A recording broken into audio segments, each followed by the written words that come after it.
Simpatiškasis obuoliukas pagardintas kalakutiena ir špinatais. Sudedame į puodą vyšnes ir cukrų. Kol jos troškinamos, iš abiejų obuolių peilio pagalba išpjauname kvadratėlius, išimame sėklas. Patroškinus vyšnes, skystį nupilame per sietelį. Į jį įdedame obuolių kvadratėlius, pabarstome cinamonu, dedame į orkaitę dar 10 minučių troškinti. Špinatus, rūkytą kiaulienos kumpelį supjaustome plonais šiaudeliais. Pakepiname, naudodami alyvuogių aliejų. Kalakutieną, baziliką, imbierą, obuolį supjaustome šiaudeliais. Pakepiname alyvuogių aliejuje. Dedame šiek tiek sviesto, miltų, pilame sultinio, balzamiko acto ir patroškiname. Šią masę įdarome obuoliukus.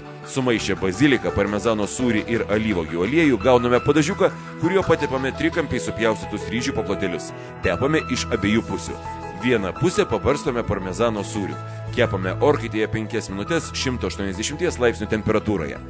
Porą ir obuolių žievelę supjaustome šiaudeliais ir paskrudiname alyvuogių aliejuje.